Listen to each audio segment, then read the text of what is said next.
Hello नमस्कार साथियों, आप सबों को फिर से अपना यूट्यूब चैनल माँ आशा ईएस पॉइंट में स्वागत है। मेरे साथियों, आज की इस वीडियो में मैं आपको क्लास 12th हिस्ट्री के चैप्टर 4 के मेन पॉइंट पर चर्चा करने वाला हूं। इसी वजह से आप लोग इस वीडियो को ध्यान से अंत तक देखेंगे। और अगर आप हमारे यूट्यूब चैनल पे नए आए हैं तो प्लीज़ इसको सब्सक्राइब करेंगे, लाइक करेंगे और अपने दोस्तों को भी शेयर करेंगे। तो आपका हिस्ट्री का चौथा चैप्टर है विचारक, विश्वास और इमारत। तो चलिए इसके सभी मेन टॉपिक पर बात करते हैं। प्रथम है ईस्वी पूर्व प्रथम सहस्त्राब्दी, यानी कि ये जो प्रथम सहस्त्राब्दी था ये बहुत महत्वपूर्ण काल था। कहते हैं कि यह काल विश्व के इतिहास में काफ़ी महत्वपूर्ण माना जाता है। क्यों माना जाता है? तो क्योंकि इस काल में अनेक चिंतकों का उदय हुआ, जैसे बुद्ध हो गया, महावीर हो गया, प्लेटो हो गया, अरस्तु हो गया, सुकरात हो गया, हाँ, खुनगत्सी हो गया। इन सब विद्वानों के जीवन के रहस्य को समझने का कोशिश किया। कि ये इसलिए महत्वपूर्ण, यह काल जो है प्रथम सहस्त्राब्दी काल इसलिए महत्वपूर्ण माना गया क्योंकि इसी समय में महान महान पुरुषों का जन्म हुआ। अब नेक्स्ट चलिए जानते हैं जैन धर्म के विषय में।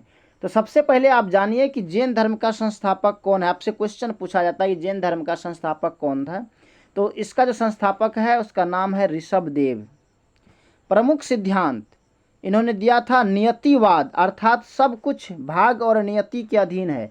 यानी कि इन्होंने ये जो इसका संस्थापक है ऋषभदेव जी, इसका जो प्रमुख सिद्धांत था वो था नियतिवाद का, यानी कि सब कुछ भाग और नियति के अधीन है। इन्होंने कहा कि सब कुछ जो है ये भाग का अधीन है, ये ईश्वर का बनाया हुआ, अगर भाग में होगा तो मिलेगा, एवं पहले से ही निश्चित है। और इन्होंने कहा कि जो कुछ तुम्हारे जीवन में हो रहा है, जितना कुछ घटित हो रहा है, ये सब पहले से ही निर्धारित है।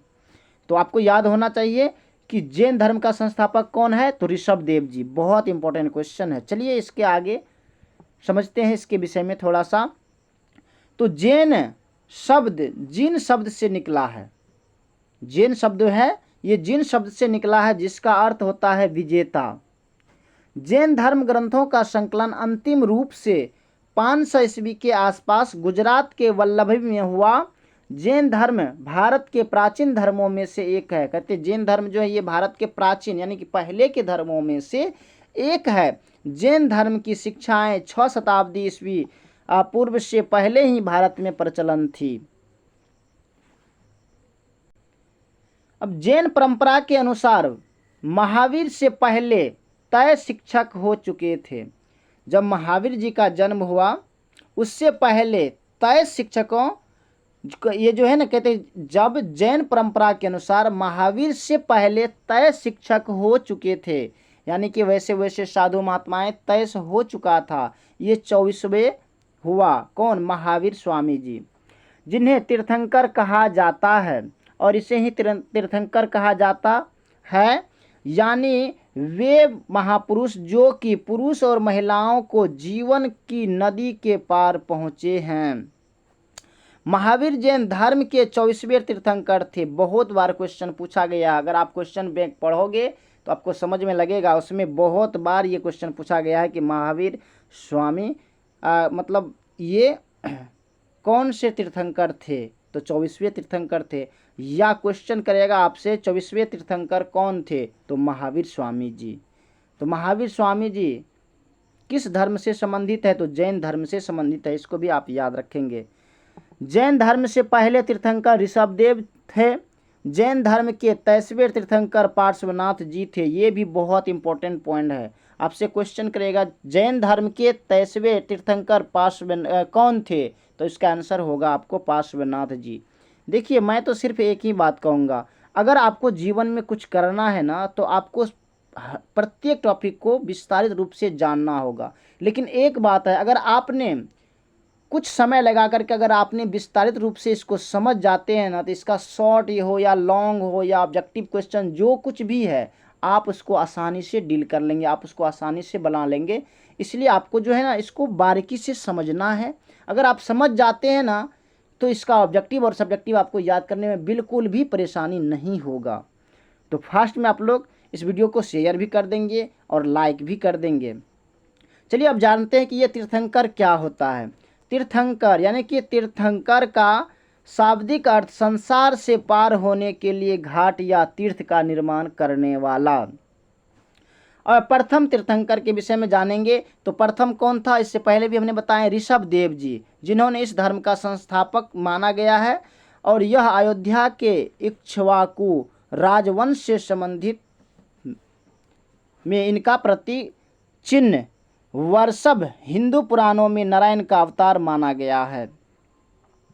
अब नेक्स्ट पॉइंट है आपका, ऋषभ देव का पहली बार उल्लेख ऋषभ वेद से मिलता है। आपसे क्वेश्चन भी करेगा ऋषभ देव का पहला बार उल्लेख किस में मिलता है, तो ऋषभ वेद से मिलता है।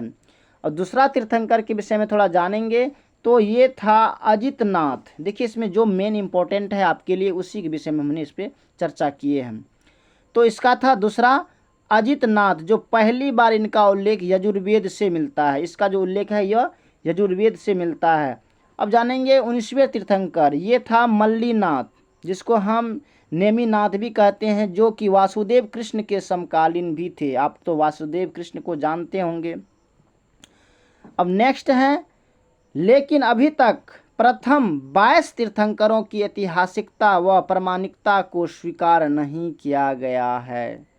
यानी कि सीधे कहाँ आ गया, 23वें और 24वें। चलिए जानते हैं 23वें तीर्थंकर कौन थे, तो पार्श्वनाथ जी थे। 23वें तीर्थंकर पार्श्वनाथ जी थे, जिन्हें प्रथम ऐतिहासिक तीर्थंकर माना जाता है। इनका जन्म महावीर के करीब 250 वर्ष पूर्व काशी राज्य में हुआ था। इसका जन्म जो है महावीर स्वामी के जब जन्म हुआ था उससे पहले, यानी कि इसका जन्म महावीर के करीब 250 वर्ष पूर्व पहले काशी राज्य में हुआ था। इसके पिता का नाम, किसके, पार्श्वनाथ जी के पिता का नाम था अश्वसेन और इसके माता का नाम था वामा। बहुत इंपॉर्टेंट है, इसको आप नोट करेंगे। आपसे जो है ना 2 नंबर या 5 नंबर क्वेश्चन में भी पूछा जाता है ये क्वेश्चन, और ऑब्जेक्टिव में भी पूछा जाता है। इन्होंने गृह कब त्याग किया, गृह त्याग इन्होंने 30 वर्षों में कर दिया। वास्तविक नाम की प्राप्ति 24वें दिन हुए, वास्तविक ज्ञान की प्राप्ति इसको 84वें दिन में हुआ। इसका प्रतीक चिन्ह सर्प है और उपाधि निर्गध। निर्गध का शाब्दिक अर्थ बंधन रहित, यानी कि बंधन रहित होता है। निर्गत का शाब्दिक अर्थ होता है बंधन रहित, यानी कि जिसने सभी बंधनों को तोड़ दिया हो। चलिए अब जानते हैं महावीर स्वामी के विषय में। तो 24वें तीर्थंकर एवं अंतिम तीर्थंकर महावीर स्वामी, जिन्हें जैन धर्म का वास्तविक संस्थापक माना जाता है। देखिए क्वेश्चन में थोड़ा सोचिए, अगर पूछा जाए जैन धर्म का संस्थापक कौन है, प्रथम संस्थापक, तो वही कौन होगा, ऋषभ देव जी। अगर कह दे वास्तविक संस्थापक कौन है, तब जाकर के महावीर स्वामी का नाम होगा। और महावीर स्वामी जी 24वें तीर्थंकर थे। इससे पहले पार्श्वनाथ जी थे जो 23वें तीर्थंकर थे। तो महावीर स्वामी जी का जन्म 540 ईस्वी पूर्व कुंडग्राम यानी कि वैशाली में हुआ। इसके पिताजी का नाम था सिद्धार्थ और इसके माता का नाम था त्रिशला, जो लिच्छवी शासक चेतक की बहन थी। और क्वेश्चन ऐसे भी कर सकता है कि त्रिशला कौन थी, तो ये लिच्छवी शासक के चेतक की बहन थी। इसका कुल का क्या था, कौन से जाति का था, तो ज्ञात्रिक कुल का था। और जो सिद्धार्थ होते हैं वो ज्ञात्रिक कुल के प्रधान थे। स्वयं का नाम इन्होंने रखा था क्या, वर्धमान। इसका पुत्री का नाम था प्रियदर्शना। और ज्ञान प्राप्ति कैसे हुआ, तो ज्ञान प्राप्ति के बाद इन्होंने क्या किया, वैशाख शुक्ल दशमी को रिजु बालुका नदी के किनारे साल वृक्ष के नीचे भगवान महावीर को केवल्य ज्ञान की प्राप्ति हुई थी। इसका जो ज्ञान की प्राप्ति हुई थी वो वैशाख शुक्ल दशमी को रिजु बालुका नदी के किनारे साल वृक्ष भी ध्यान रखना पड़ेगा कि नीचे भगवान महावीर को केवल्य ज्ञान प्राप्त हुई थी। जिन इंद्रियों का विजेता, जिन किसे, देखिए उसको महावीर या जैन, जिन का क्या होता अर्थ होता है, इंद्रियों का विजेता। अब इन्होंने प्रथम उपदेश स्थान यानी कहाँ दिया था, तो विपुलाचल पहाड़ी राजगृह के मेधपुर में प्रथम उपदेश महावीर स्वामी ने राजगृह में दिया था। प्रथम शिष्य महावीर स्वामी का जिसका नाम था जमाली, और ये इसका दामाद ही था, प्रथम शिष्य महावीर का दामाद। प्रथम शिष्या चंदना जो चंप नरेश अंग नरेश की पुत्री थी। उपदेश की भाषा, इसके उपदेश की भाषा था प्राकृति। देखिए ये सब पॉइंट अगर आपको याद रहेंगे ना तो लॉन्ग क्वेश्चन प्रत्येक साल पूछा जाता है, चाहे जैन धर्म से और बौद्ध धर्म से एक लॉन्ग क्वेश्चन आपको प्रत्येक साल मिलेगा। आप लिख लीजिए, जरूर मिलेगा। तो वही है, अगर आपको ये सब छोटे छोटे पॉइंट अगर आपको याद रहेंगे तो आप उसको अच्छा से लिख सकते हैं, बना बना करके इसके माता का नाम ये थे, इसके पिता का नाम ये थे, ऐसे बना सकते हैं। तो इसका उपदेश की भाषा था प्राकृतिक। अनुयायी शासक बिंबिसार हो गया, अजात शत्रु हो गया, उदयन हो गया, चंद्रगुप्त मौर्य हो गया और अमोद वंश, ये शासक सब इसका जो कौन था, अनुयायी था, यानी कि शिष्य था, इसको मानने वाला था। दक्षिण के अनुयायी वंश गंग वंश, राजकुट वंश, कदव वंशु या चालुक्य वंश। महावीर के अन्य नाम थे वीर, अतिवीर, सनमति। ध्यान रखेंगे महावीर को, महावीर का जो अन्य नाम था वो क्या था, अन्न था, उसके बाद अतिवीर था और सनमति था। महावीर का प्रतीक चिन्ह था सिंह। उसके बाद 72 वर्ष की आयु में पावा जो विहार महावीर स्वामी का निर्माण हो गया, यानी कि इन्होंने अपने प्राण को त्याग दिए। कब? 72 वर्ष की आयु में। जैन धर्म के उत्तराधान सूत्र के अनुसार महावीर का जन्म पहले ऋषभ दत्त की पत्नी देवनंदा के गर्भ से होने वाला था, लेकिन देवताओं को यह स्वीकार नहीं था कि तीर्थंकर का जन्म किसी ब्राह्मण परिवार में हो, अतः इंद्र भगवान ने इसे त्रिशला के गर्भ में स्थानांतरित कर दिया। देखिए ये पौराणिक कथाएं के अनुसार दिया गया है कि जैन धर्म के जो उत्तराधान सूत्र के अनुसार बताया गया है कि महावीर जी का जन्म पहले ऋषभ दत्त की पत्नी देवनंदा के गर्भ से होने वाला था, लेकिन देवताओं को यह स्वीकार नहीं था कि तीर्थंकर का जन्म किसी ब्राह्मण परिवार में हो, अतः इंद्र भगवान ने इन्हें त्रिशला के गर्भ में स्थानांतरित कर दिया। अब है इसके शाखाएं। जैन धर्म की प्रमुख शाखाएं कौन कौन से है, तो जैन धर्म की प्रमुख शाखाएं दो है, श्वेतांबर और दिगंबर। श्वेतांबर और दिगंबर। देखिए श्वेतांबर क्या है, तो इस शाखा के लोग श्वेत वस्त्र पहनते हैं। देखिए सबसे पहले आपको इसमें दिमाग थोड़ा लगाइए, श्वेत मतलब उजला, श्वेत मतलब उजला, तो बस इतना याद रखना है। इस शाखा के लोग जो है ना श्वेत वस्त्र यानी कि श्वेत कपड़ा धारण करते हैं। और दिगंबर, इस शाखा के लोग वस्त्र नहीं पहनते एवं नग्न रहते हैं। आप लोग देखे होंगे नागा बाबा जी को, ऐसे भी बोलते हैं ना, नागा बाबा भी होते हैं ना, देखे होंगे। तो वही है, ये जैन धर्म के ही जो अनुयायी था, इसका जो शाखाएं था दिगंबर, यही दिगंबर वाले लोग हैं ये, जो अभी नागा बाबा के रूप में प्रचलित है। अब जैन साधु के साध्वी के 5 व्रत था। जो जैन धर्म को अपनाएगा उसके लिए 5 व्रत था। प्रथम था अहिंसा, हत्या ना करना। दूसरा था सत्य, झूठ ना बोलना। तीसरा था अस्तेय, चोरी ना करना। चौथा था अपग्रह, धन इकट्ठा ना करना। पांचवा था ब्रह्मचर्य, ब्रह्मचर्य का पालन करना। जो जैन धर्म कबूलता था उसको ये सब बातों पर ध्यान देना पड़ता था। जो बाबा बनेंगे जैन धर्म का, उसके लिए ये 5 सिद्धांत था। अगर आप इसको कंप्लीट कर लेते हैं तो आप भी जैन बन सकते हैं। 23वें तीर्थंकर तक ये 4 थे। कालांतर में यानी कि बाद में महावीर ने इसमें 5वां सिद्धांत जोड़ा जिसका नाम था ब्रह्मचर्य। ये पहले 4 ही था, लेकिन अंत में जाकर के महावीर स्वामी ने ब्रह्मचर्य जोड़ा। कई बार क्वेश्चन पूछा गया है कि महावीर स्वामी ने क्या जोड़ा सिद्धांत, मतलब 5वां सिद्धांत क्या जोड़ा, तो ब्रह्मचर्य का सिद्धांत जोड़ा। चलिए अब जानते हैं प्रसिद्ध जैन तीर्थ कौन कौन सा है। तो वे पर्वत जिन पर प्रसिद्ध जैन तीर्थ स्थित है। प्रथम है संवेद शिखर जो झारखंड में है। दूसरा है शत्रुंजय जो गुजरात में है, और तीसरा है गिरनार जो गुजरात में है। अगर आप झारखंड जाएंगे तो इसको जरूर देखेंगे, समेध शिखर को। दूसरा है शत्रुंजय, अगर आप गुजरात जाएंगे कभी तो इसको जरूर देखेंगे। यहाँ पे आपको जैन धर्म के विषय में और कुछ बहुत कुछ देखने को मिलेगा।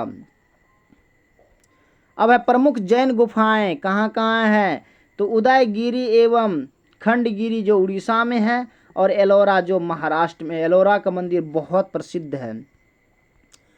प्रमुख जैन मंदिर कहाँ कहाँ है, सरवल बेलगोला जो कर्नाटक में है, पालीताना जो गुजरात में है, रनकपुर जो राजस्थान में है, या देलवाड़ा जो राजस्थान में है, पावा जो बिहार में है, महावीर का जैन मंदिर राजस्थान में भी है।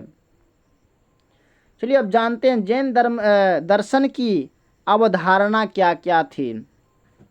तो जैन दर्शन की सबसे महत्वपूर्ण अवधारणा यह है कि संपूर्ण विश्व प्राणवान है। यह माना जाता है कि पत्थर, चट्टानों और जल में भी जीवन होता है। उसका कहना था कि पत्थर, चट्टानों और जल में भी जीवन होता है। जीवों के प्रति अहिंसा, खासकर इंसानों, जानवरों, पेड़ पौधे, कीड़े मकोड़ों को न मारना जैन दर्शन का केंद्र बिंदु है। उसका कहना था कि आपको अहिंसा नहीं करना है, कोई जानवर को नहीं मारना, कोई पेड़ पौधे को नहीं काटना है, कीड़े मकोड़े को न मारना, ऐसा कुछ भी नहीं करना है, क्योंकि सब में प्राण होता है। जैन अहिंसा के सिद्धांत ने महत्वपूर्ण भारतीय चिंतन परंपरा को प्रभावित किया। जैन मान्यता के अनुसार जैन और जन्म और पुनर्जन्म का चक्र कर्म के द्वारा निर्धारित होता है। कर्म के चक्र से मुक्ति के लिए त्याग और तपस्या की जरूरत होती है।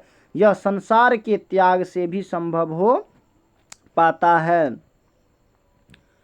अब जानते हैं बौद्ध धर्म के विषय में। हमने इससे पहले जितना भी बताए हैं ये सब जैन धर्म के विषय में था, बहुत इंपॉर्टेंट था, इसको आप जरूर याद कर लेंगे। चलिए अब जानते हैं बौद्ध धर्म।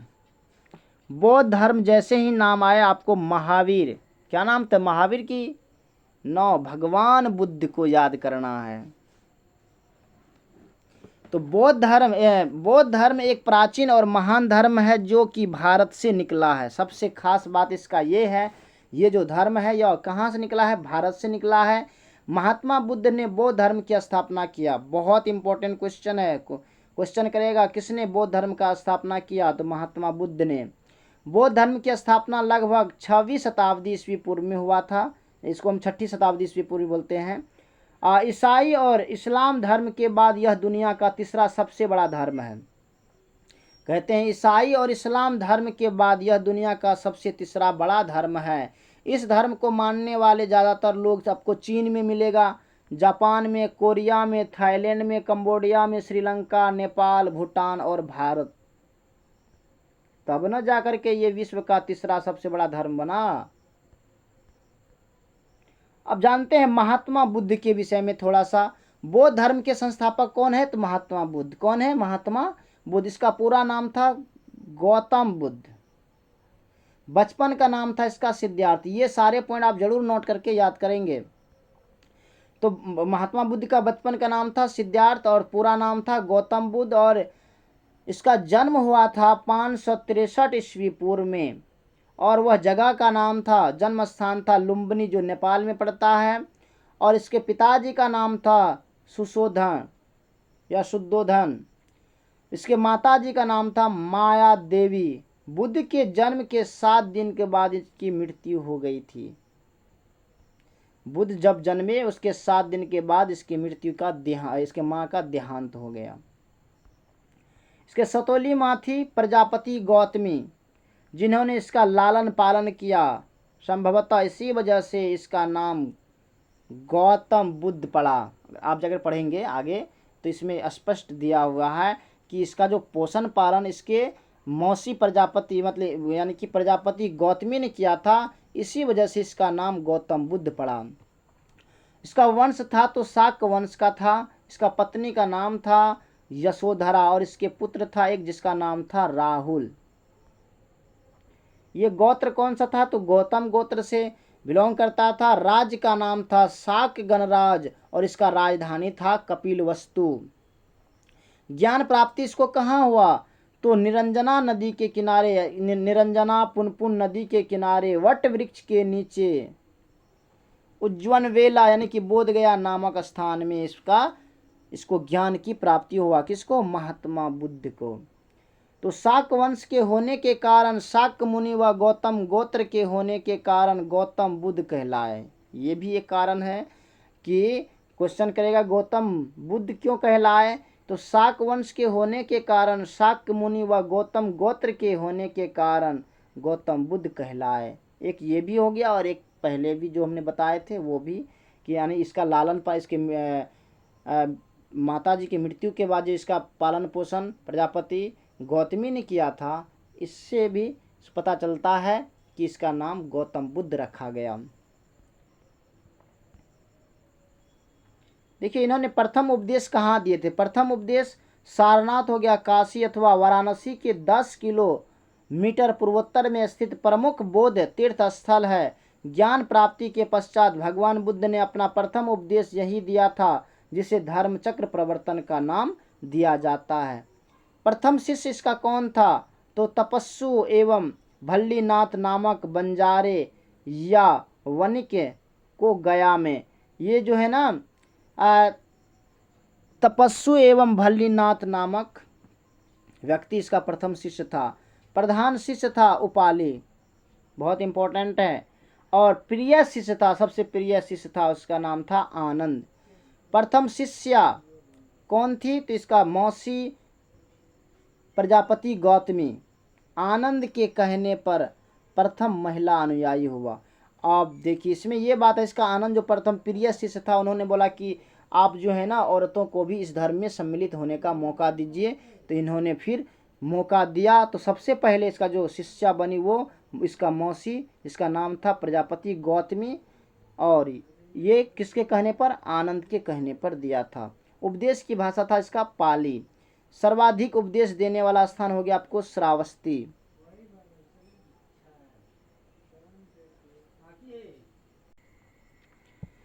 बौद्ध के अनुयायी शासक, उस समय के जो शासक था वो था पहले बिंबिसार, उसके बाद अजातशत्रु हो गया, प्रसेतीज हो गया, और आपको उदायन हो गया, प्रघोत हो गया, अवंतीपुत्र हो गया। ये सब जो है ना उस समय का शासक था। बौद्ध धर्म को आश्रय देने वाला शासक था अशोक हो गया, हर्षवर्धन और कनिष्क और मिनेंडर। और इसमें जो है ना सबसे बड़ा हाथ इसका जो है ना अशोक सम्राट का है। बौद्ध के जीवन काल से संबंधित जीवन स्थान आपको हो जाएगा लुम्बिनी हो गया, सारनाथ हो गया, कपिलवस्तु हो गया, बोध गया हो गया, कुशीनगर हो गया और कुशीनारा में अगर आप जाएंगे तो इसके विषय में आपको विस्तारित रूप से पता चलेगा। बुद्ध के जीवन से संबंधित जीवन और मतलब उसके स्थान के विषय में, बुद्ध के बारे में उसका पूरा मतलब फ़ोटो वगैरह बना रहेगा, मूर्ति वगैरह भी बनाया हुआ है। अगर आप कभी भी जाएंगे तो आप ज़रूर ये सब चीज़ को देखेंगे। अष्ट महास्थान, इसका जो है ना मतलब 8 गो स्थान है जो बहुत इंपॉर्टेंट है। कौन? लुम्बिनी हो गया, सारनाथ हो गया, गया हो गया, कुशीनगर, श्री वास्ती, राजगिरी, वैशाली, अस्कायास्य। ये सब जो है ना ये इसका जो है ना तीर्थ स्थान है। बौद्ध धर्म के लोग विदेशों से आते हैं यहाँ पे। अब अंतिम उपदेश इन्होंने कुशीनगर में 120 साल के समुद्र को इन्होंने कुशीनगर में अंतिम उपदेश दिया था। और 120 साल, थोड़ी यहाँ पे थोड़ा सा टाइपिंग मिस्टेक हुआ है। इसका मृत्यु जो है ना कुशीनगर में हिरनवती नदी के किनारे 483 ईस्वी पूर्व में हो गया। इसका जो है ना भगवान बुद्ध का मृत्यु कुशीनगर में हिरनवती नदी के किनारे 483 ईस्वी में हो गया। बौद्ध धर्म के मोक्ष को निर्वाण कहा गया। बौद्ध धर्म के मोक्ष को निर्वाण कहा गया। निर्वाण का शाब्दिक अर्थ होता है दीपक का बुझ जाना, यानी कि महात्मा बुद्ध की मृत्यु को महापरिनिर्वाण कहा गया और मृत्यु के पश्चात महात्मा बुद्ध को अभिजात कहा गया। अब बौद्ध धर्म के 3 रत्न हैं। प्रथम बुद्ध, धम्म और संघ है। दर्शन, अनिश्वरवादी पुनर्जन्म में विश्वास और पंच स्कंद है रूप, वेदना, संज्ञा, विज्ञान और संस्कार। चलिए जानते हैं सबसे पहले निर्वाण। निर्वाण क्या है? निर्वाण का शाब्दिक अर्थ होता है, आपसे क्वेश्चन करेगा कि निर्वाण से आप क्या समझते हैं या क्या होता है, तो निर्वाण का शाब्दिक अर्थ होता है दीपक का बुझ जाना या ठंडा पड़ जाना, अर्थात वह अवस्था जब चित्त की मलिनता समाप्त हो जाती है और तृष्णाओं व दुखों का अंत हो जाता है, तो उसको निर्वाण कहा जाता है। बुद्ध द्वारा देखे गए 4 दृश्य, देखिए बुद्ध भगवान को जो महात्मा बुद्ध में बदला है, उसको जो है वैराग्य में जो धारण किया था, यही 4 दृश्य उसको बड़े महात्मा बना दिए। प्रथम था, क्वेश्चन करेगा बुद्ध द्वारा देखे गए कौन कौन से 4 दृश्य थे, तो प्रथम था बूढ़ा व्यक्ति, दूसरा था एक बीमार व्यक्ति, तीसरा था एक लाश, चौथा था एक सन्यासी। अब बुद्ध की शिक्षाएं क्या क्या थी, तो बुद्ध की शिक्षाएं त्रिपिटक में संकलित है।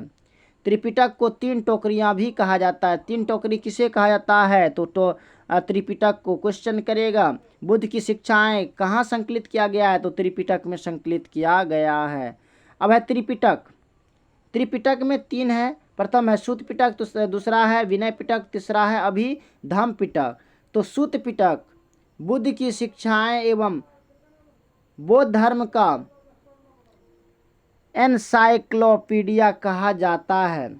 विनय पिटक को दार्शनिक सिद्धांतों का संग्रह या दर्शन से जुड़े विषय है इसमें विनय पिटक में। और तीसरा में है अभिधम्म पिटक,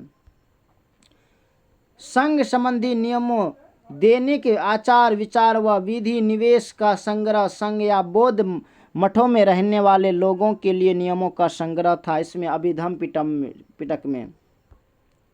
घोर तपस्या और विषयासक्ति के बीच मध्यम मार्ग अपनाकर मनुष्य 3 दुनिया के दुखों से मुक्ति पा सकता है। महात्मा बुद्ध ने कहा था कि घोर तपस्या और विषयासक्ति के बीच मध्यम मार्ग अपनाकर मनुष्य दुनिया के दुखों से मुक्ति पा सकता है। भगवान का होना अप्रासंगिक है। उन्होंने कहा भगवान का होना अप्रासंगिक है, यह दुनिया अनित्य है और लगातार बदल रही है, इस दुनिया में कुछ भी अस्थाई नहीं है। उन्होंने कहा कि इस दुनिया में कुछ भी अस्थाई नहीं है। समाज का निर्माण इंसानों ने किया, ये जो समाज है इसका निर्माण इंसानों ने किया।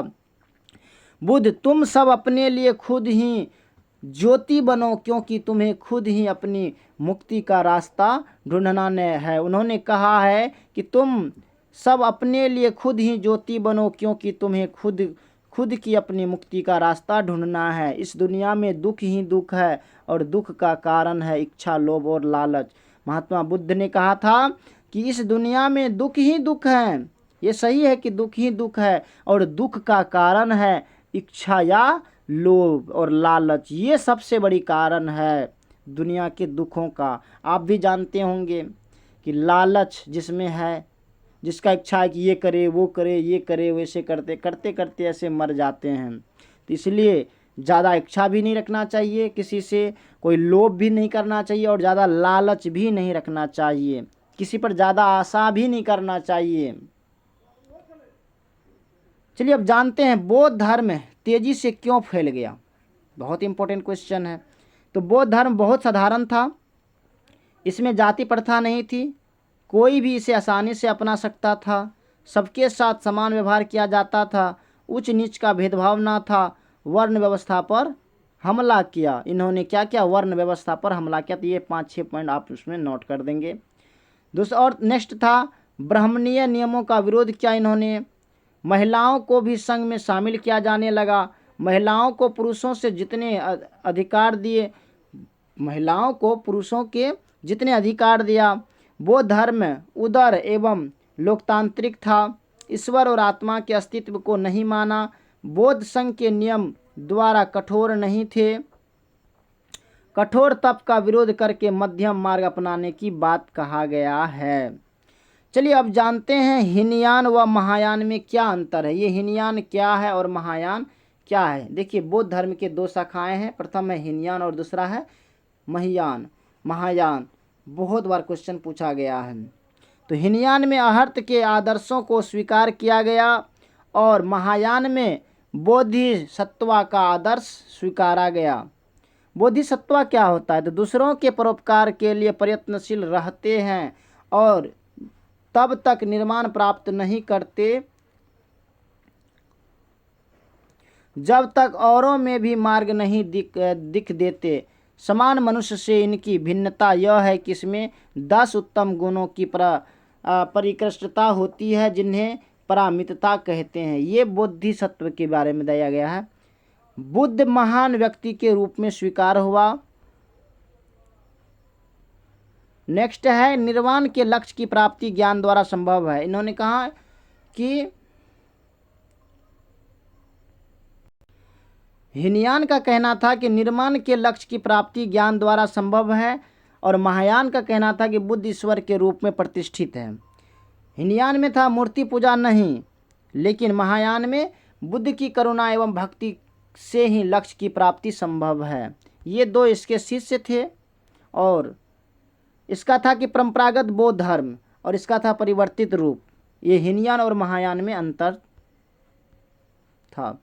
नेक्स्ट है कि बौद्ध धर्म व जैन धर्म में समानताएं क्या थी। ये दोनों धर्म में क्या क्या समानताएं थे?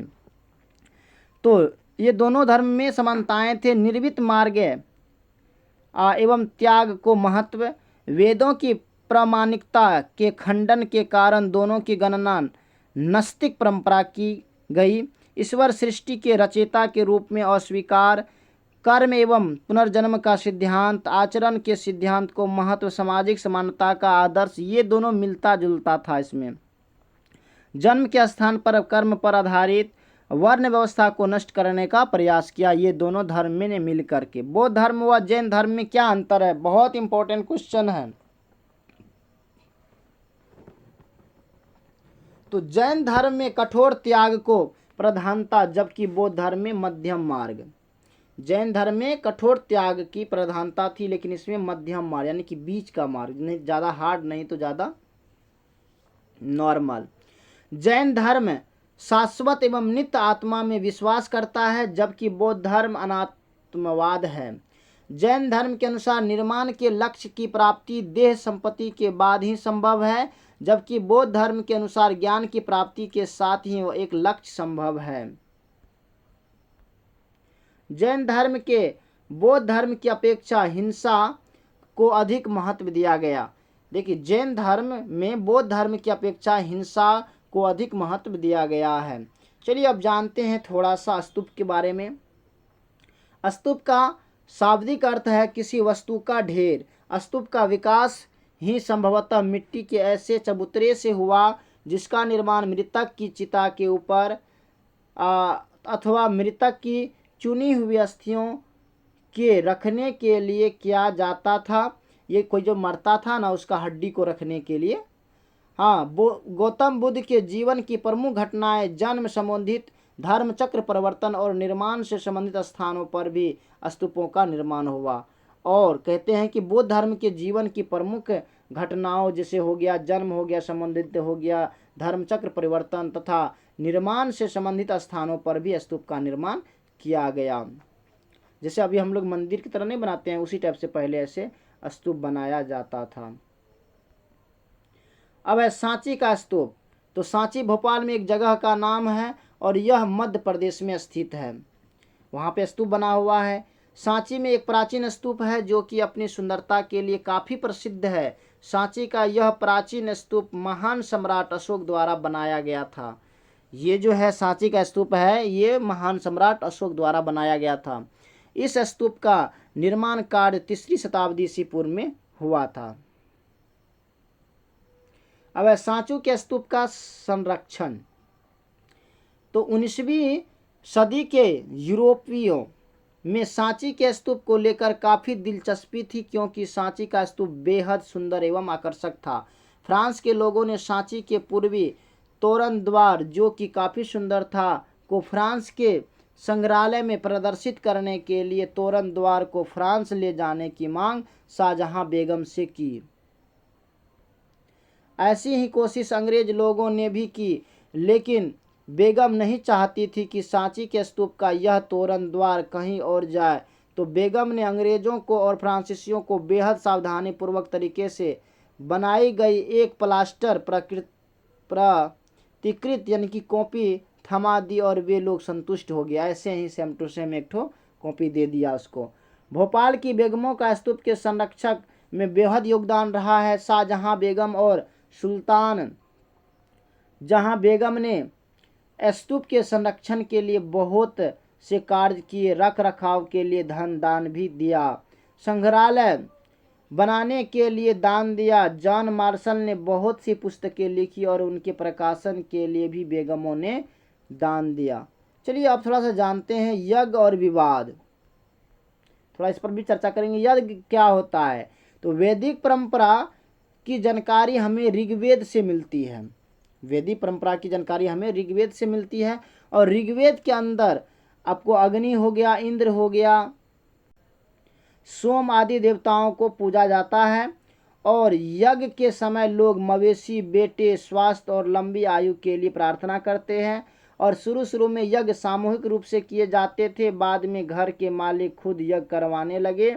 और राजसूय और अश्वमेध यज्ञों का नाम है। ये यज्ञ राजा या सरदार द्वारा करवाया जाता था। सबसे बड़ा यज्ञ था अश्वमेध यज्ञ। वाद विवाद की चर्चाएं। महावीर तथा बुद्ध ने यज्ञों पर सवाल उठाए थे। शिक्षक का कार्य होता था एक स्थान से दूसरे स्थान घूम घूमकर अपने ज्ञान दर्शन से विश्व को जागरूक बनाए। शिक्षक सामान्य लोगों में तर्क वितर्क करते थे। चर्चाएं झोपड़ी उपवनों में होती थी। ऐसे उपवनों में घुमक्कर मनीषी ठहरते थे। ऐसे में इन शिक्षकों के अनुयायी बनते चले गए। चलिए अब जानते हैं स्तूप की संरचना यानी कि बनावट कैसा है। स्तूप को संस्कृत भाषा में टीला भी कहा जाता है। स्तूप का जन्म एक गोलार्ध लिए हुए मिट्टी के टीले से हुई है, इस टाइप से।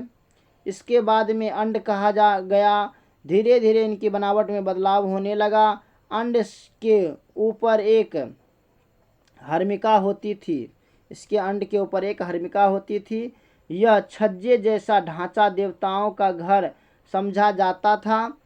हार्मिका से एक मस्तूल निकलता था जिसे यष्टि कहते थे, जिस पर अक्सर एक छतरी लगी होती थी। टीले के चारों ओर एक वेदिका होती थी। तोरण द्वार स्तंभों की सुंदरता को बढ़ाते हैं। उपासक पूर्वी तोरण द्वार से प्रवेश करके स्तूप की परिक्रमा करते थे।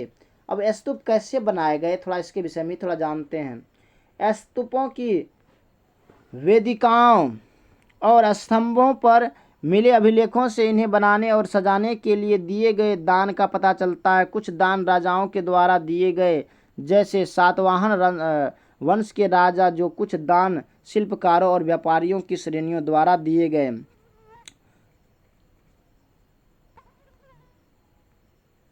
अब थोड़ा जानते हैं कि अमरावती का स्तूप। इस स्तूप में अवशेषों के रूप में मूर्तियां होगी। आपको पत्थर मिले जो बाद में अलग अलग जगह ले गए, जैसे बंगाल हो गया, मद्रास, लंदन। अंग्रेज अफसरों के बागों में अमरावती की मूर्तियां पाई गई है। अमरावती का स्तूप नष्ट क्यों हुआ, क्या कारण था? तो अमरावती का स्तूप सांची के स्तूप के जैसा ही एक सुंदर स्तूप था। अमरावती का स्तूप आंध्र प्रदेश में था। 1854 में आंध्र प्रदेश के कमिश्नर ने अमरावती की यात्रा की। उन्होंने वहां जाकर बहुत से पत्थर और मूर्तियां जमा की और उन्हें मद्रास ले गए। उन्होंने बताया कि अमरावती का स्तूप बौद्धों का सबसे शानदार स्तूप था। और 1850 ईस्वी में अमरावती के पत्थर अलग अलग जगहों पर ले जाए जा रहे थे।